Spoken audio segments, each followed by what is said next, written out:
안녕하세요. 썰법의 조원진, 김윤서 변호사입니다. 오늘 이야기해볼 주제는 우리 소년범죄에 대한 교정주의와 엄벌주의인데요. 우리나라는 기본적으로 소년범죄에 대해서 교정주의 입장을 취하고 있습니다.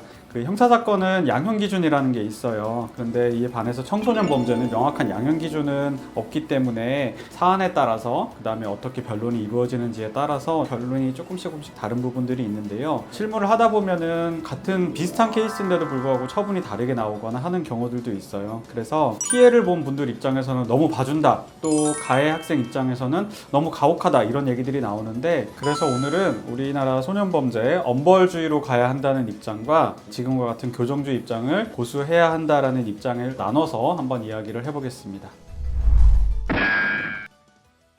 네, 저는 엄벌주의에서 이야기를 한번 드려볼게요. 물론 형사재판과는 달리 소년재판의 목적은 처벌이 아니고 소년을 교화하고 건전한 성장을 도모하는 것에 그 의미가 있다는 것은 잘 압니다. 하지만 경찰청에 따르면 최근 5년간 형사처벌을 피해간 촉법 소년이 6만 명을 훌쩍 넘는다고 해요. 강력범죄와 마약을 한 촉법 소년도 증가세를 보이고 있고, 법을 악용하는 것을 넘어서 반성의 여지 없이 오히려 재범을 일으키는 경우도 증가하고 있습니다. 이게 만약에 성인이라면 중한 실형, 절대로 선처가 없을 만한 그런 범죄를 저질렀는데 표범이거나 보호자의 보호 의지가 강력하다는 이유로 선처받는 경우 너무 많이 있습니다. 저도 다루었던, 그리고 현재도 다루고 있는 사건들 중에 청소년들끼리 집단 강간을 했다거나, 그리고 아주 심한 상해를 입혔다거나, 아니면 계획적인 절도를 하면서 이제 그 집안으로 침입을 해서 또한 무슨 성범죄를 일으켰다거나, 또 요즘에 많이 트렌드 중에서 아이들이 마약 유통을 하거나 아니면 인터넷 도박 그런 쪽을 관리하는 등의 그런 적지 않은 사건 수를 가지고 있습니다. 예. 근데 이런 것들이 해를 거듭할수록 늘어나는 추세예요. 예, 그렇기 때문에 이런 사건은 좀 강력한 처벌이 필요하다는 여론에 불이 붙고 있는 것도 저는 이해가 되거든요. 재범을 일으킨 경우에도 소년원이나 뭐 기관 처분이 나오지 않는 경우가 정말 많다 보니까 엄벌주의에 대한 주장이 힘을 얻는 것 같습니다.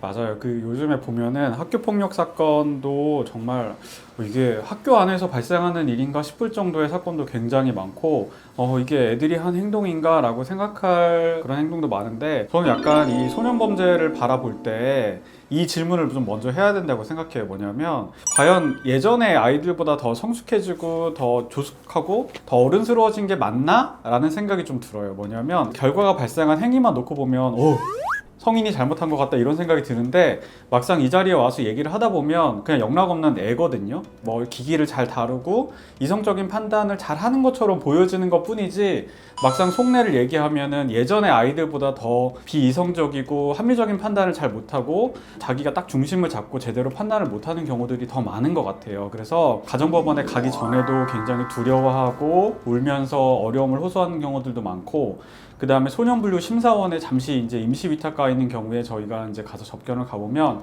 변호사님 저 정말 잘못했어요 막 이러면서 저한테도 막 잘못했다라는 편지도 많이 쓰고 부모님한테 보내는 경우도 많아요. 그럼 부모님들이 깜짝깜짝 놀라세요. 평소에 뭐 사랑한다 이런 얘기도 안 하는 애들인데 아빠 사랑해요, 뭐 잘못했어요 막 이렇게 막 구구절절히 써요. 물론 뭐 일시적일 수도 있겠죠. 근데 그렇게 아이들이 반성하는 모습을 많이 보이거든요. 그리고 또 하나 생각해야 될 부분이 뭐냐면, 청소년 시기 같은 경우에는 주변의 친구들 일이 굉장히 중요해요. 그래서 실제로 우리 소년범죄를 다룰 때는 경찰에서도 너 주변 친구들 중에 가출한 애들 있니? 아니면 경찰서 갔다 온 애들 있니? 이런 것들을 물어봐요. 왜 그러냐면, 분류심사원이나 소년원이나 이런 데 같이 같은 공간에 비슷한 잘못을 한 애들을 모아놓다 보니까 거기서 친해진 애들끼리 나중에 또 문제를 일으키는 경우들도 많이 있거든요. 반대로 놓고 보면은 엄벌주의라 그래가지고 무조건 뭐 재판을 받게 하고 뭐 소년 교도소에 보내고 이런 것들이 과연 종국적으로 우리 사회에 도움이 되는 행동은 맞는지, 아니면 오히려 또 다른 범죄의 기회라든지 또 다른 범죄의 인맥을 형성해 주는 거는 아닌지. 성인들의 경우에는 교도소에서 만난 인연이 이어지는 경우는 그렇게 많지는 않거든요. 근데 소년범인 경우에는 그런 경우들이 많이 있다 보니까 과연 어떤 것을 택하는 것이 더 좋을지 한번 고민을 해봐야 되는 시점이다, 이런 생각이 좀 들더라고요. 변호사님은 없으셨어요? 애들 막 많이 울고 그러잖아요. 그쵸, 많이 울고 그러죠. 하지만 몇 개월에 다시 오는 아이들도 그렇죠. 그런 아이들도 심심치 있죠. 않게 보다 보니까 맞아요. 이 아이들이 정말 그때의 모습이 진짜인 게 맞았나? 음. 그런 생각이 들 때도 있죠. 맞아요. 최근에 저도 그런 친구들 몇 명 보기는 했거든요. 와서 저랑 약속했었어요. 이런 것도 하고 이런 것도 하고 하기로 했었는데 지키지 않은 친구들도 있었고 지킨 친구들도 있었어요. 그런데 그럼에도 불구하고 다시 이 자리에 왔을 때 저한테 했던 얘기, 병감 저 진짜 잘못했고 정말 저 마지막으로 정말 잘 할 거예요. 그런 얘기를 하는데 이렇기 때문에 미성년자구나.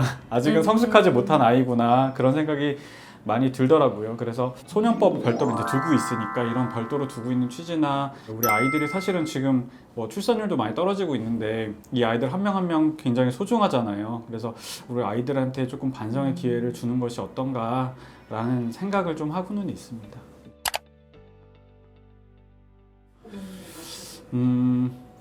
선생님 어떠세요? 안 바뀌어가지고.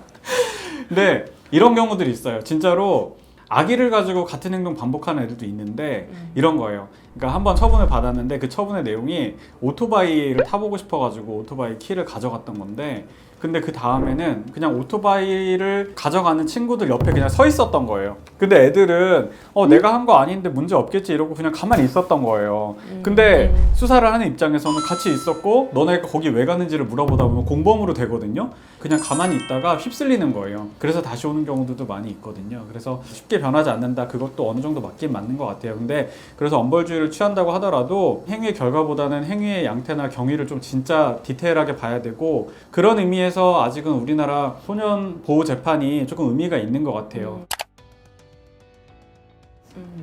영향을 많이 받죠. 그리고 가정 환경에 영향을 진짜 많이 받죠. 집으로 갔어도 보호해주지 않는다면 비행 환경에 노출될 수밖에 없는 그런 것들이 있다 보니까 환경만 바꿔줘도 되돌아오는 애들도 꽤 많죠. 맞아요. 이게 이런 경우들도 있고 또 반대로 자꾸 무인 편의점 가서 막 훔쳐오는 거예요. 막 밤에 가서 먹고 막 편의점 그냥 들어가가지고 막 먹고 왜 그러냐 봤더니 용돈이 너무 적은 거예요. 10만 원. 그 부모님은 그걸 인식을 못하고 계셨던 거예요. 그런데 이 일을 겪고 나서 부모님이 용돈이 아이가 생활하기에는 다른 또래 친구들에 비해서 너무 낮구나 해서 용돈을 올려주셨거든요. 그러고 나서는 문제가 없어요. 그러니까 생활환경 자체를 어디 가다 놓고 해서 바꿔주는 의미도 있고 이게 이제 아이가 문제가 터지고 나서 부모님이 분명히 문제를 인식하고 아이랑 대화를 통해 가지고 개선을 하면 이제 사실은 더 이상 훔칠 이유는 없는 거죠. 대부분은 이유가 있어요. 대부분은 원인이 있고 근데 어른의 시각으로 봤을 때 이해가 안 되는 원인일 수는 있지만 원인은 있어요. 그래서 오늘은 엄벌주의를 하는 게 맞냐, 교정주의를 하는 게 맞냐 이제 이런 것에 대해서 그냥 조금 자유롭게 얘기를 해봤는데요. 그렇다고 우리가 나는 소년이기 때문에 뭐 잘못해도 이런 뜻은 아니에요. 그러니까 절대 잘못을 해서는 안 되겠고 다만 잘못을 한 우리 학생들을 우리 사회가 어떻게 수용하고 어떻게 가르쳐야 될지에 대해서는 우리 학부모님들도 같이 좀 고민을 해보실 필요는 있겠다 이런 생각에서 자리를 마련했고요. 좀 더 재밌는 주제로 다음 시간에 또 돌아오도록 하겠습니다. 안녕.